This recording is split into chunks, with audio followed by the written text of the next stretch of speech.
Storytelling has unique power because storytelling it transforms us. I believe social media is getting saturated these days, so people become so addictive to these, short videos. I believe books are creating a counterbalance. To understand new humanism, firstly, we need to recognize an individual as a human being first, beyond his nationality or race or color or religion. We need to understand the inherent strength in a person or dignity of a person, and we need to value that. During the time of Renaissance, I think that was 14th century and 15th and 16th centuries, there was a remarkable exploration on humanistic views, in the form of inventions and discoveries. Many scientists and artists, they understood their inherent quality. The problems of today's world are completely different because we are moving towards becoming global citizens. So actions of one country will have after effects in the other countries as well. It has ripple effects in the other countries as well. Hello, guys, and welcome to the show of Books and Theories podcast. Today, we have something very interesting with us. If you remember recently, about few videos back, I have shot a video about a book called Janak and Ashtavaka. This book is written by Ashraf Karayath, and I'll tell you, this is one of the best book I have read in the recent past. And even Deepak Chopra, a famous author, he has mentioned it, Pace Turner, a fantastic adventure story on the path of enlightenment. So, if you have not seen that video, you can click on the eye icon and you can know more about this book. But today we have a very special occasion because the author of this book is with us. And before we proceed, I would like to introduce you. So I have a big list of about him because he's having so much within him that I need to read that thing. So he is a visionary thinker, respected author, and accomplished CEO. And Ashraf is CEO of Afidas, a leading Salesforce partner based in Dubai, known for being introducing the Salesforce and the cloud computing in Middle East. Compassion. So Ashraf, welcome to the show of Books and Theories podcast. First of all, I'm feeling very pride and very honored to have you on my show. How are you? I'm fine, thanks. First of all, thank you very much for giving me this opportunity to be part of this podcast. I'm happy to give my perspectives on all the questions you may ask. So, viewers, this is the first podcast where I am having a list of questions with, and I'll tell you why. Because the story, when I read it, this is having a lot many questions which came into my mind. Because this book is not simple, so it talks a lot about spirituality, but in a different way. Talks a lot about consciousness, mindfulness. So there was list of questions which I wanted to ask Ashraf, and that's the reason I don't want to miss any questions from this book or anything which I want to understand from him. So that's why I listed down all the questions, and I will be going through these questions one by one with you, sir. Okay, no The first problem. question comes to you, Ashraf, is in a world that feels increasingly divided. So we know that nowadays people talk about Hindu, people talk about Muslim communities, races, everything comes into picture. Uh, Whether it's religion, even by technology, also now people are dividing each one of them. So people are searching for something that transcends these barriers. And why do you think story like yours, the Janak and Ashtavaka, are the urgently needed today? And I'll little frame it more. Not only this, because recently in many of the podcasts I have seen that many people are coming up with books of consciousness, mindfulness, mental health, and people talk about these things. So why you feel that your book is a need for today's world? First of all, let me try to answer why storytelling is very important these days. Storytelling has unique power because storytelling it transforms us. It doesn't just inform like reports or facts or figures. Because all facts and figures or reports it communicates to our brain, whereas stories goes deep into our heart and it opens a world where we can see other person's emotions and struggles and problems in life. So it communicates better. So I'll just give you one example. We studied about Second World War through historical reports, history books, or there are lots of reports about Hitler's atrocities and how many people have died and so many things we have heard about it. But there is a novel called The Diary of a Young Girl, which is written by Anne Frank. So Anne Frank was a teenager, and she wrote this book when she was trapped inside her attic in her room. She could hear the outside, the soldiers were hunting down Jews, and she was a Jewish girl, a teenager. And she could hear the pounding of the boots of the soldiers and screams and shouts outside when they were hunting down people. And listening to all those things, she was waiting and waiting, because she had that hope in her. She had that mental strength in her that she could make herself to the top and she could escape from this situation. This is what, because she believed, ultimately she believed in the goodness of the people. So she waited. And what during that time she poured her heart completely into a diary, and that diary became a fiction later. In 1947, 2 years later, it was published, and more than 30 million copies were sold. I've read that book. Oh, you have read that book, I've yeah? read that book, and I'll tell you, it touched my heart. Yes. Because there's so simplicity in that book. Every page she's writing like on date this, I have eaten this, I have only have bread left with me, or I cannot make sound. And as a young girl, she's having lot many dreams. Even she talks about his future boyfriend and all those things she's talking about in that Yeah, book. yeah, yeah, But absolutely. Yeah. and then the diary finishes, so it doesn't give you any conclusion that what happened next. But then I googled everything about her, Yeah. that what happened to her, and then she was taken to the one of the camp where she She was died. taken to a concentration camp Concentration. 2 years later, and she died there. So Okay. it's very touching. Yeah. It's very touching. But it stays actually. It is this book is a symbol of resilience and a power of a mind. Like power of positive thinking, the power of hope. It stays like that forever. And one of the very best things you have told about is storytelling. So Yeah. I still feel that uh, Dadi Nani, they used to narrate stories, na? Those stories remains with you forever. Correct. Yeah. So I can still recall the story what my father used to narrate me or my grandfather used to narrate me. I can recall those stories, but not all the stories what we see in movies and nowadays. So though that storytelling is very catchy. Yeah. So I still believe that my kids, I still try to narrate them these stories. Even my book Rhythm Roger, that's a story actually I used to narrate to my son when he was small. So when he grew, and I thought, yeah, this stories are good, and why should I should not get it published? So that's how that story and that novel happened. So coming back to the second question. Yeah, it makes. I'll add one more Yeah, point yeah. over that. There is one more book called To Kill a Mockingbird. Mockingbird. Okay, this was published in 1960s. Okay, so this also talks about racial discrimination. This was written from the perspective of a young girl who saw the discrimination in a different way. She did not see the discrimination, but her narration actually opened the minds of millions of people in United States at that point of time. So we see on the peripheral level, we all have these differences, okay? But beneath our conscience, we also have a caring for other people's desires and emotions. So this young kid actually opened the mind for millions of people, and that's how that book became very famous. That Very also true. was sold in 30 or Millions. 40 million copies. Yeah. Yes, yeah. Very true. So the next question is, why do you think that mythology specifically is relevant in today's world? Because I have seen people that talking about, oh, why you are calling this as mythology? It's an history.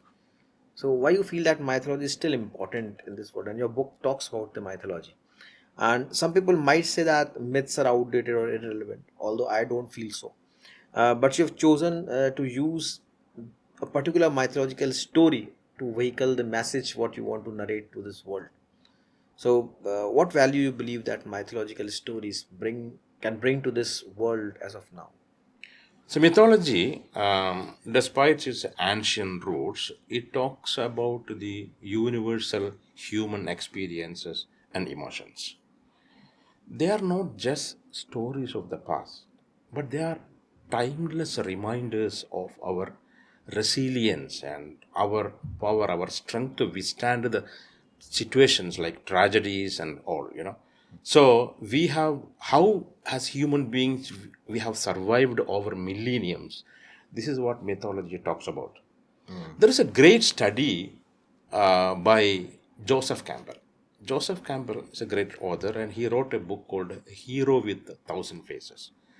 In his book, he talks about a pattern in all the mythologies of all cultures and across the globe. So, what is that pattern is every, and he what he calls his hero's journey. So every hero has two, three cycles. Like he goes out of his home and he encounters a war or gets into a kind of an adventurous situation, wins the war, wins the war, and comes back with some newfound lessons, and he shares with his family and communities.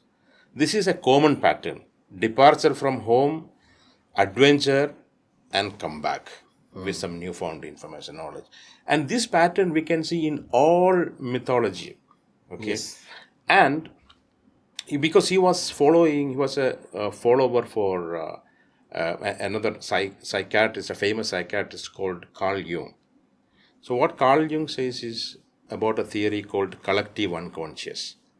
So the in mythology, what we found is all heroes are, they are becoming like archetypes, because we have a kind of an admiration to those heroes because they are like a mentor, or they are like heroes. So he was following Carl Jung and his philosophy. And even when we look at our culture, see, mythology, this is a reality, it is embedded in our culture. If you take, for example, Diwali, what is Diwali? Diwali is Rama's homecoming, he's Homecoming. coming back to Ayodhya after a victory of war. Okay. Now, in Islam, Eid al-Adha, for example, it's the commemoration of a sacrifice by Prophet Ibrahim. Or if you take an example, like in Kerala, we have Onam. I come from Kerala, so we have Onam festival there. So Onam is about the homecoming of Mahabali. Every year he is coming to visit. That is the myth. And in United States they have the celebration called Thanksgiving.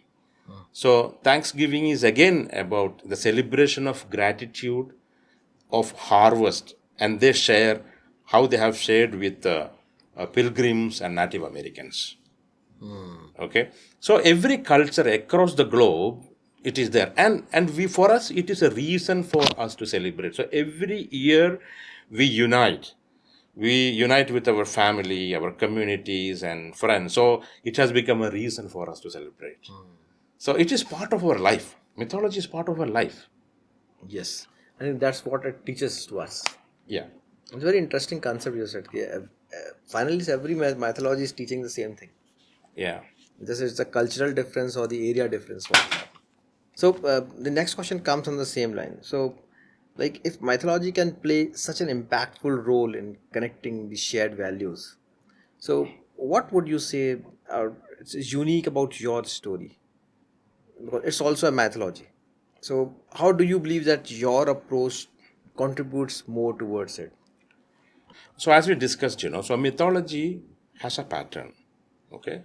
There is a departure of the hero, adventure, and later he comes back with a newfound knowledge, which he shares with his community. But here in Janaka's story, it is a little different here. See, Janaka is facing a lot of issues.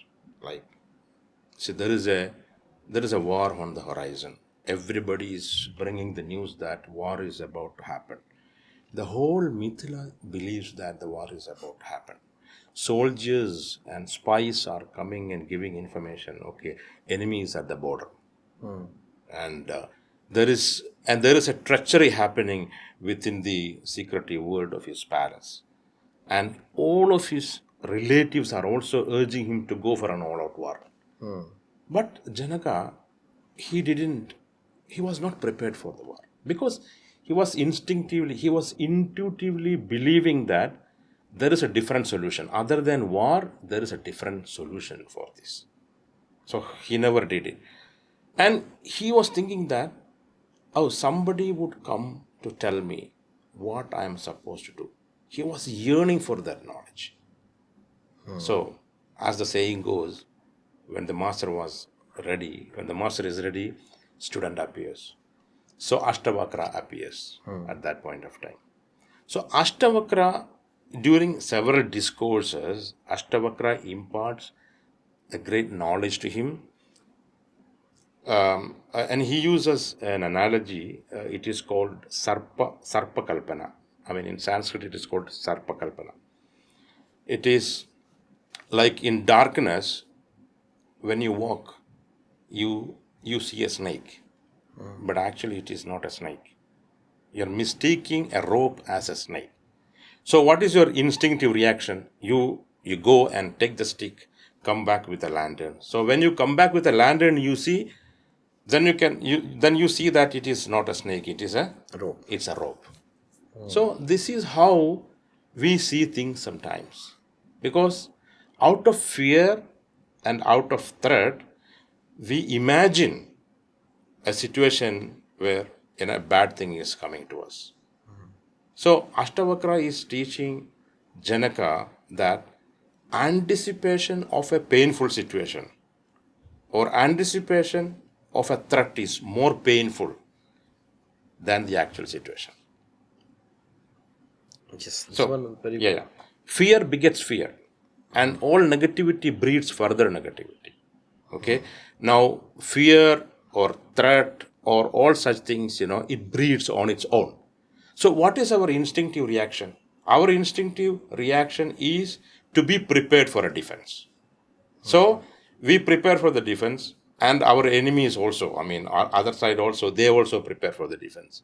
So, sometimes the best option for defense is sometimes offense as well. Like, even today's world, you have heard about like preemptive strikes. Correct. So even a tiny spark in that situation, a tiny spark would magnify the entire things, and all they will go for an all-out war. This is what is going to happen. So this is where Ashtavakra is teaching. It is a superimposition. I mean, what we see outside is nothing but a superimposition of our mind, thoughts. What our thoughts. Okay, it may not exist or it doesn't exist. So what you need to do is you need to go back yourself and understand the situation very well, so that you can do it only when you go back to yourself. When you look inwardly, you will get that. Very true, and very very good perspective you have shared with this, the mythology and the relation between them. But looking at the people's side, so they have their own beliefs, they have their own religion, they have their own differences.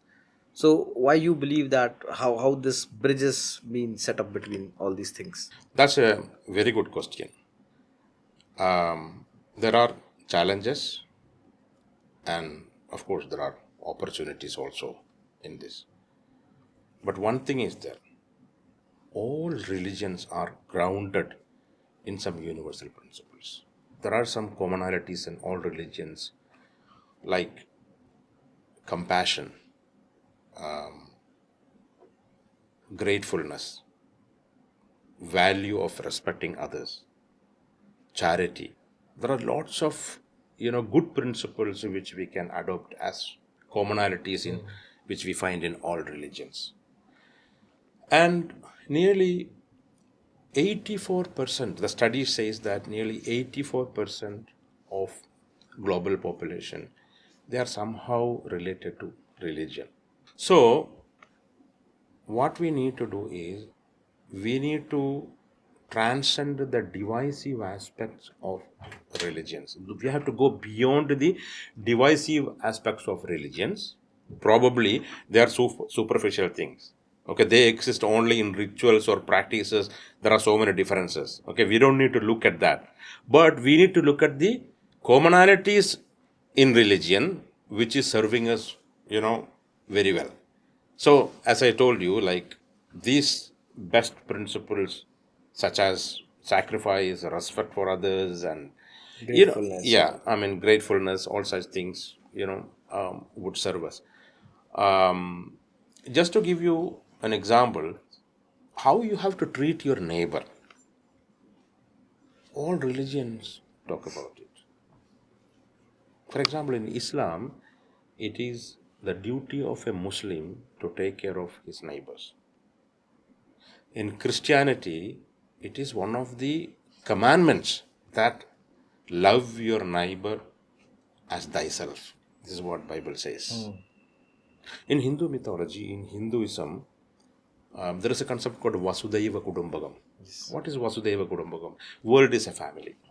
Okay, we all need to be united. That is the principle behind it.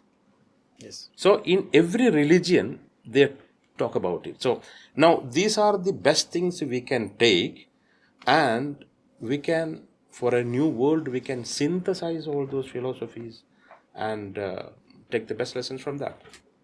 What you're saying, that whatever philosophies every religion have, these are the actual spiritual lessons. That's what you want to communicate by this. Well, for me, spirituality, the word spirituality, I believe it is a misunderstood word. Okay. Okay.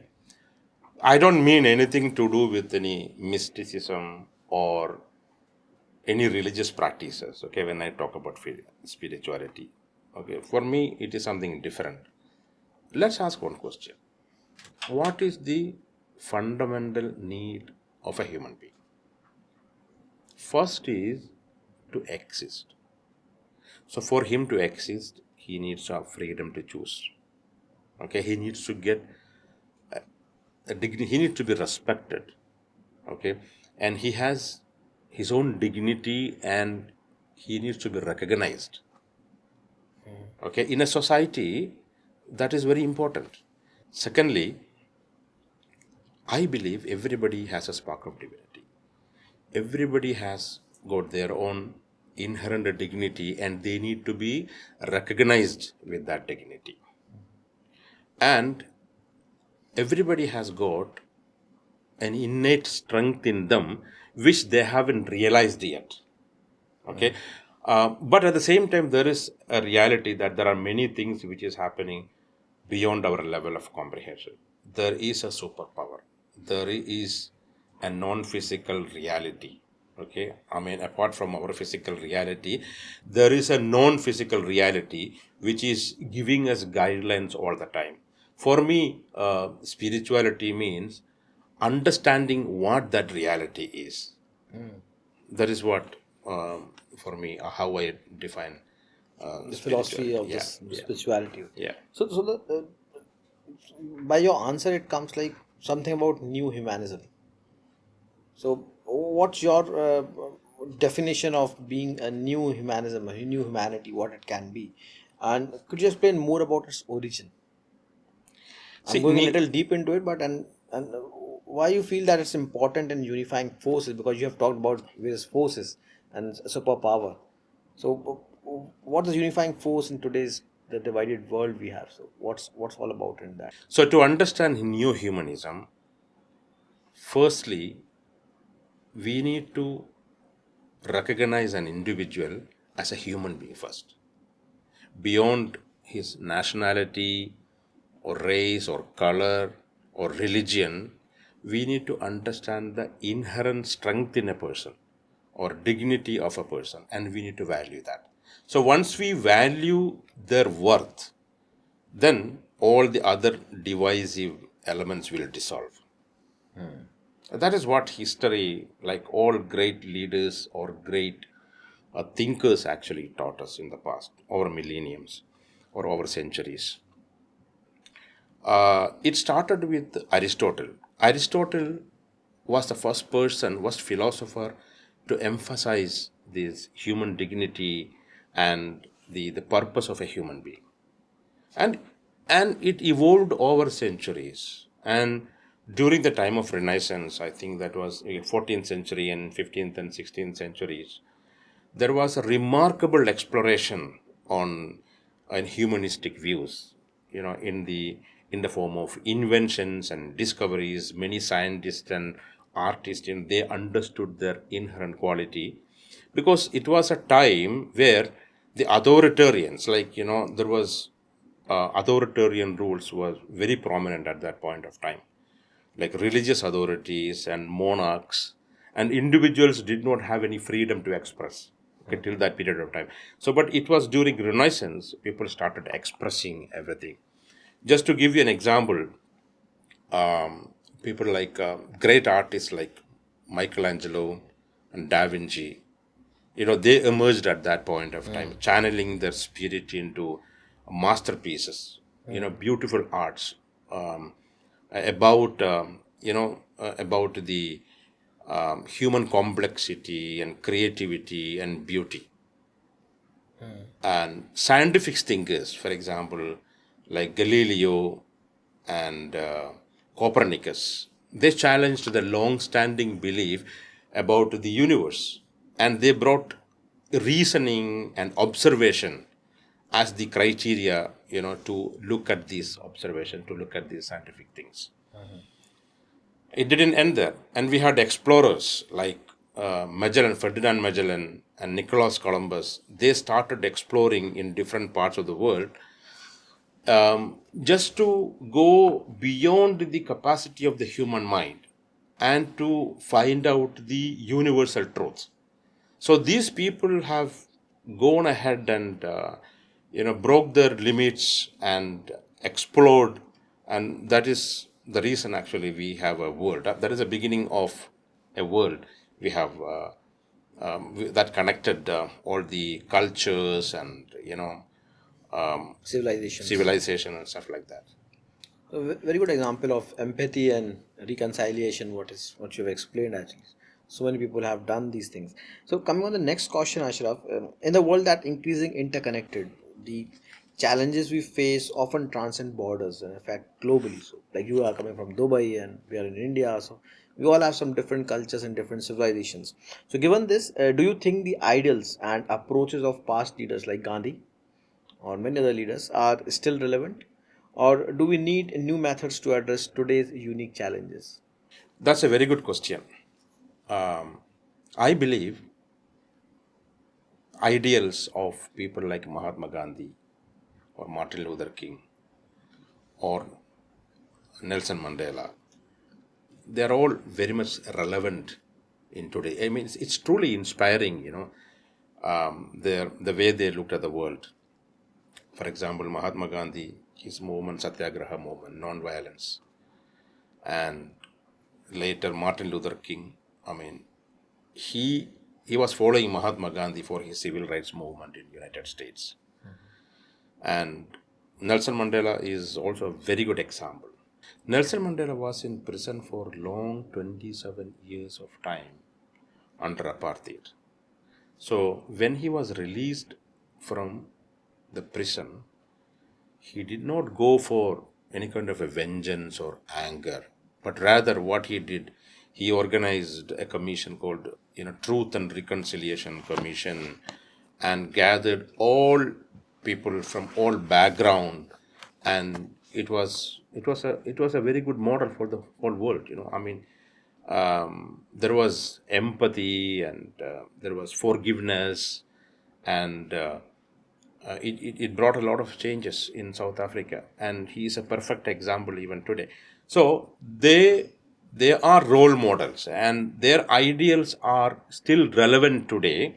But today our challenges are different.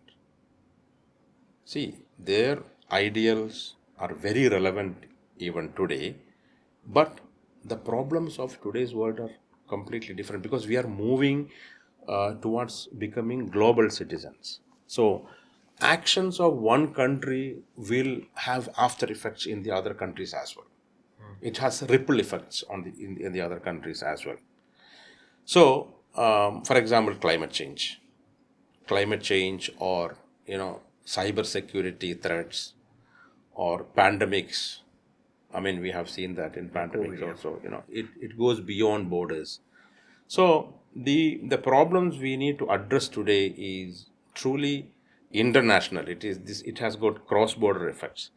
So we need to get the best lessons from them, and we need to find out a new solution for today's problems, I believe. Very true, very true. So the next question comes on this particular problem of global citizens. So considering that we are on the path toward becoming global citizen, what you mentioned. So could you explain the major global challenges what we are facing today, and how this erosion of fundamental humanism, what we talked about, can contribute towards this risk? Today's world faces a range of interconnected issues.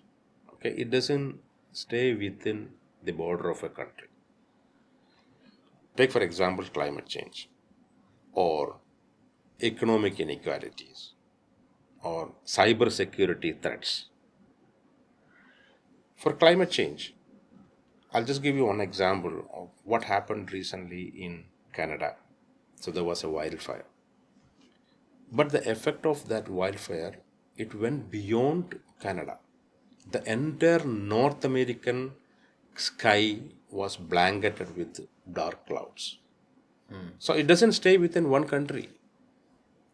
So pandemics, for example, pandemics also, it's an international problem, which is actually disrupting the life of people completely. So we have seen that in the past. Same goes with cyber security. And also there are displaced human beings who are forcibly displayed. Like according to United Nations, there are about 100 million people who are displaced. I was reading somewhere a very famous historian, Yuval Harari. So he was mentioning that there's a risk of rising this identity of politics and the challenges the civilization is facing because of this polarity. So what's your view on this particular point? I think the rise of identity politics are, it's not a good trend. I can see that, across the globe, everywhere, there is this identity politics surging up. The famous historian Yuval Harari, who wrote this book called *Sapiens*, what he told is the biggest threat for the future world is civilizational polarities. There will be civilizational and cultural polarities, and politicians will try to take advantage of the situation, which is actually detrimental to the future of the world. Okay. So can you give some example about this impending global threats and arising from the self-centered, protectionist and this populist government issues what we face today? Well, I can see we can in the recent election what has happened in the United States. There is a possibility that the new government, when they come, there's going to be a lot of changes in the world. United States might withdraw from Paris Accord. Paris Accord is a kind of a consensus, we had agreed, to withstand all the climate issues. It was organized in 2015. Although during Trump's administration they withdrew for some time, for a few months, Yes. Biden brought it back. But now what is going to happen is he says it's a scam, it's a hoax. Okay, so in fact, the United States, they are biggest carbon emitters in the world. 15% they are contributing in the carbon emission. So why this organization was formed, why Paris Accord was actually organized, it's because of the rising threat of the global warming. So the agenda was actually to reduce the global warming from 2% to 1.5%. But now, if US is withdrawing from Paris Accord, what is going to happen? It will again further rise up. There is a possibility that it will. And he is setting, when US is taking this decision, it's setting a precedence over the other nations, and they all will follow this. So what will happen eventually? People will focus, the other nations will focus on fossil fuel production, which will increase global warming. If it reaches 3%, it's going to be a big threat for us.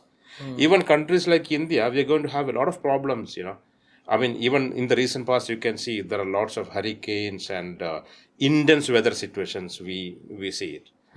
In India, for example, there are about 50% of the population, they depend upon agriculture.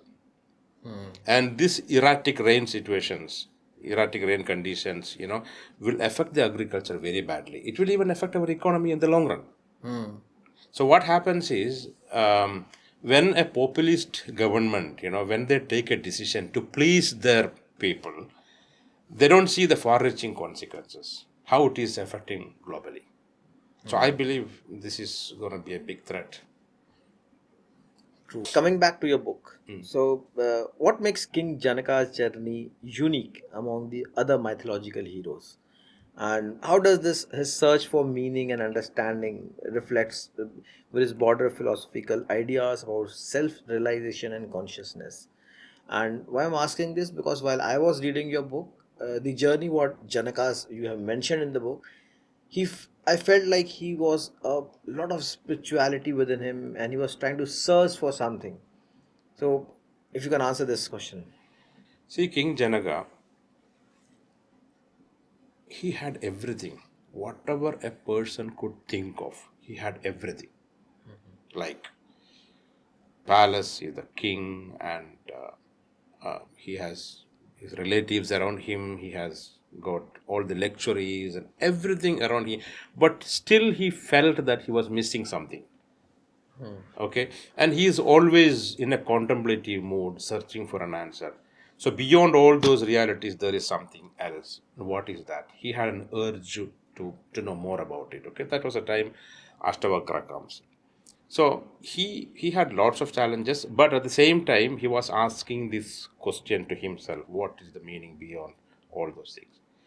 See, in the Western philosophical tradition, what they call is, these are existential questions. So we had lots of existentialist philosophers like Immanuel Kant and Nietzsche and so many philosophers who came, during Enlightenment period.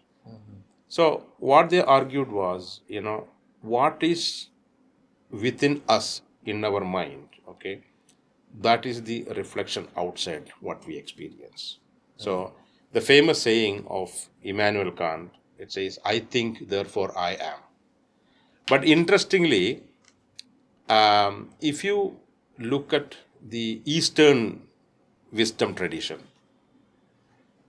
what Buddha said was, we are what we think. All that we are arises from our thoughts. And with our thoughts, we create a new world. Whereas in the Western civilization, what they call is like existentialist philosophy. And there were further philosophers came even during the beginning of 20th century, like Camus and Sartre. They were actually talking about existential philosophy. So what I found is something very interesting answers, I found in our Eastern Vedic traditions, and this was there in Ashtavakra Gita. So that is what inspired me to to write about it, and because this philosophy is very unique, and if we talk directly about philosophy, people wouldn't understand. So I thought it is better to give the philosophy within the context of a story. So, what if we give that in a mythological story? So, this is what I try to do. But today's generation, if we talk about spirituality, they will obviously go and connect it with science. So my next question comes from that line only, that uh, how would you explain the theory of consciousness in your book?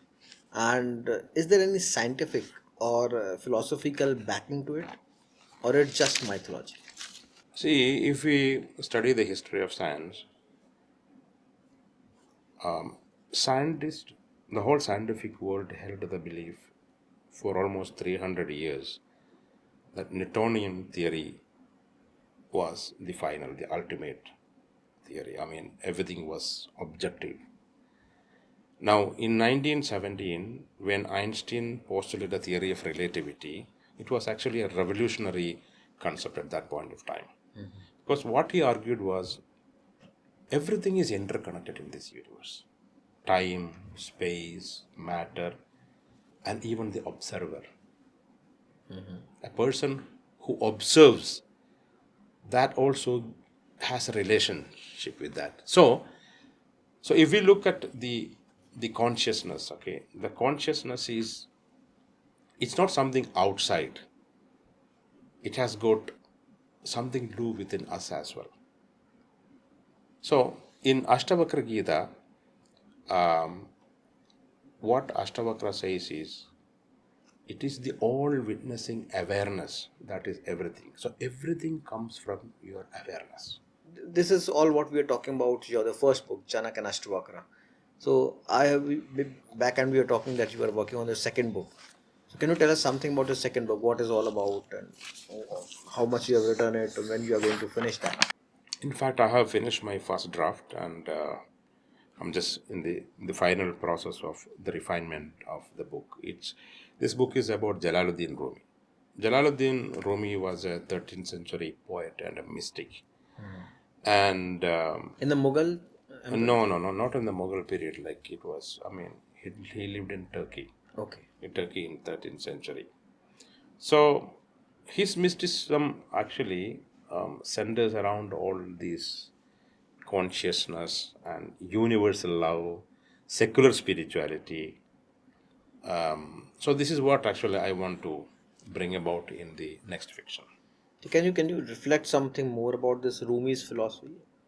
For me, it's something new. So, what exactly is Rumi's philosophy? If you Rumi was actually talking always about love. That love is the basis of everything, and he was not. Although he was an Islamic scholar, he always looked beyond the confinement of religions. He saw people as one. There is a verse. I mean, there is one of his verses in his poems. There can be many lamps. Okay, there can be a candle. There can be a lamp, or different types of lamp, but they all give light to us. So when there are so many lamps, then the light is brighter. So that is how he saw, other religions and other faiths. But love is something which is changing with generation. So if we talk about today's generation, it talks about Tinder. So the Tinder love. So talking about this love, can still be a powerful unifier, and how that can we can explore in your writing. What he meant by love is not about that romantic love. Okay, Or a it physical is, love. yeah, it is the all powerful love that unites humanity. A love that creates empathy with the people. I'll give you the example of Nelson Mandela. Even after finishing his 25, 27 years of imprisonment, he came back. He did not go for any kind of a vengeance, but rather love was the basis, and then because of that he had empathy, and he had forgiveness to people. He did not go for any kind of a retribution or punishment towards those people, but it was love that helped him actually unite the whole South Africans at that point of time. So that is a perfect example for that. So that is what is Rumi's philosophy of Yeah, love. Rumi's philosophy is like that. I mean, we need to go beyond religions, or beyond differences or races or anything, and understand the fundamental value of love and act upon that. See, you are writing a lot in your book about spirituality and talking about various global factors into it. But in the today's world of media and the way the marketing is happening and the way things are changing, the prospects are changing. People are now into they were initially into videos, now they are into the 1 minute shorts.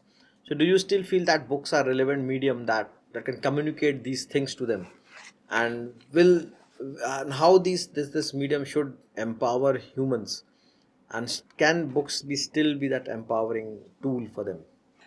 I believe the social medias and these reels and small clips, and this is getting saturated because people have already realized that they are becoming addictive to that. okay, which is actually not a good sign at all. Now, but rather, books has got an enduring power. I mean, its power is completely different. I mean, you remember, I mean, when we were children, the kind of time we spent to read books, it is actually a counterbalance for this addiction. So I think books are still relevant, and even the books industry is actually thriving.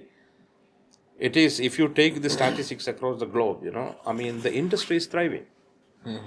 Although we have all these, medias and everything in place.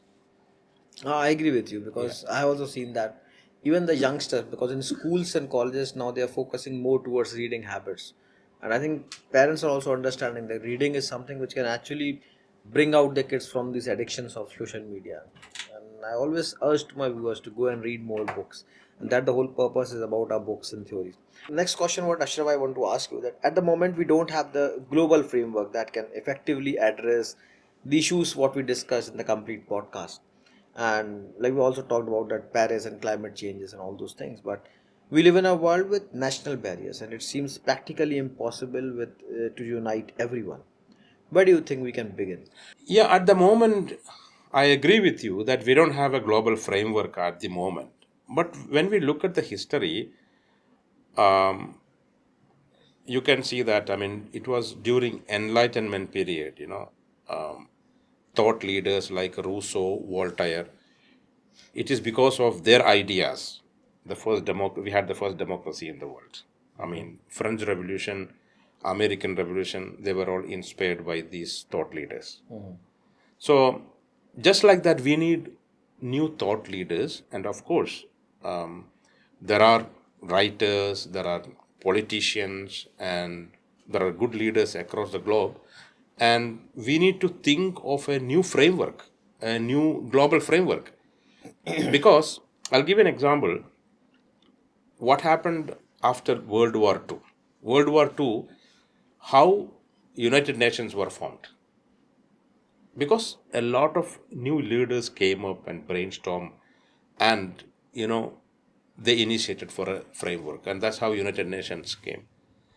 And even, for example, as I told you before, this Paris Accord, Paris Accord was also one of the examples. So like that, we can come up with a lot of frameworks if all leaders are coming together and synthesizing their ideas. But you touched back on the misuse of artificial intelligence when we were talking behind the camera, and how that artificial intelligence is used for fueling hate and divisions, because artificial is something which is coming everywhere now, so it can be used for a positive side as well as for the negative side.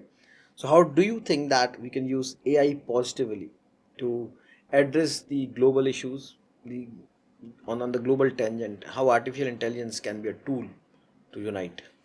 Definitely, it is actually an enabler. It's a technology enabler, and there are lots of positive sides to this. Okay, although there are lots of negative sides. For example, as you can see here, how the algorithm is working in social media. Sometimes it is fueling hate, because there is something called recommendations. In social media. So what it recommends is, they check the pattern of the listener and they dump this information. So this information dump creates an information overload, and we get buried into that. Okay, and we get confused. People are getting confused with that, and there is a lot of misinformation. There is a propaganda happening. There is a lot of misinformation is getting disseminated, across this network. So the side effect is like, there is a lot of fear mongering, hate mongering, and which is again, as I told you, like very detrimental for the peace of the world. And the AI is obviously getting used for lot many fraudsters which have started getting phishing, and all those things have increased because of AI. Yeah. So yesterday I was having a podcast with one cybersecurity expert, and we were talking about this, that how artificial intelligence, although it's a war between both sides. So although we hackers, they are using AI for their benefits, there are security companies who are working on AI, using AI to actually counter attack them or counter protect It is themselves. very difficult to realize which one is true and which one is lie. It is Yes. very difficult, because it has become very expensive now to know what the truth is. What the truth is. Because there is information overload, and the truth has become a very tiny portion of that. And to dig the truth, it has become very expensive. So it is only a subset, truth is only a subset of all this information what we have. Wait, you just start scrolling reel about food habits or how to manage weight or diet. One will come and say, okay, don't eat potatoes. Another will come, oh, potatoes are the best for your Yeah, diet. people are really Another will getting. talk about mayonnaise. So if you will start scrolling them, you will realize that everyone is talking about positive and negative just to get the views and reels, likes, nothing else. Absolutely, And yeah. we don't know that whether that person is saying truth or not. Similarly goes with the astrology part.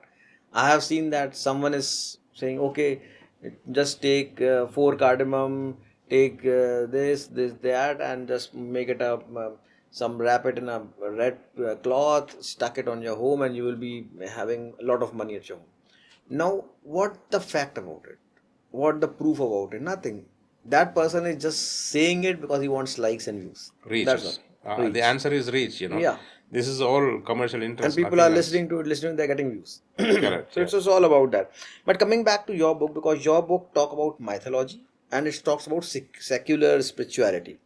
So these two are different terms, what I feel. So how you feel that they both intersect? I believe, as I told you before, there are some universal lessons, which is there in all the mythologies. So we can take the best of that timeless wisdom and bring it in the form of fiction. And this wisdom or this philosophy, if it is given within the context, the readers will not get bored, and it will have very good impact. When I was reading your book, because you have mentioned Janaka, and we generally call Janak, Raja Janak, जो सीता माता के पिता थे. So is this the same story, Raja Janak and Sita Ma? Yeah, of course, it is the same story. This story is from Valmiki Ramayana, the second kanda. It's called the Balakanda. Okay, actually, Balakanda ends with the Sita Swayamvar. Okay, so Janaka was actually briefly mentioned in Balakanda. Um, and actually, I tried to find out more about Janaka, and I read it in many places, but these are all fragmented in Upanishads and in even in Mahabharata. Janaka was mentioned as a perfect karma yogi. Krishna says that he's a perfect karma yogi. So my purpose was actually to bring both Ashtavakra and Janaka into the context of a story. So I had to imagine a few characters and a few events in that.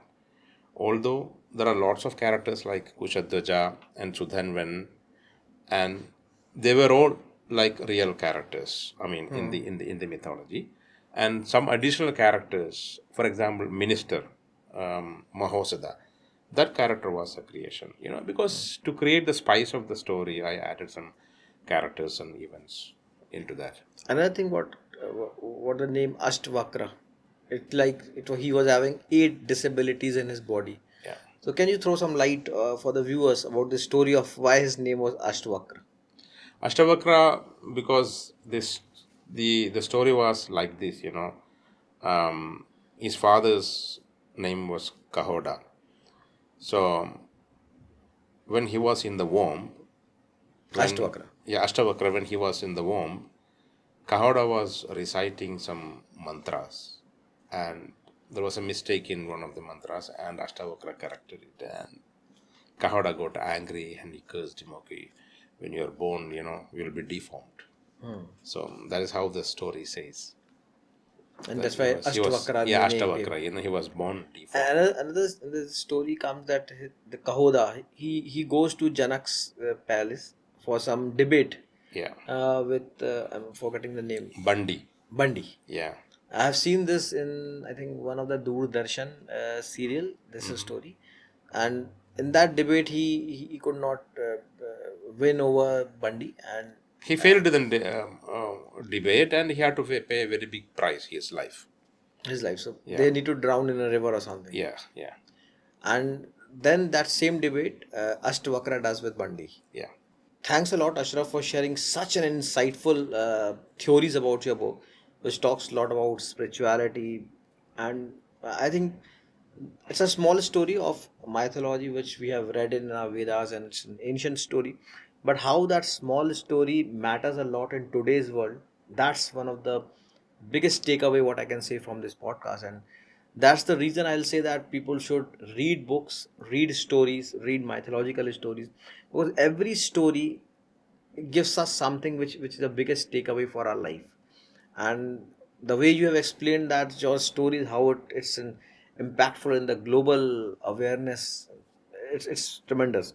So what last words you would like to say to your viewers? First of all, thank you very much for giving this opportunity.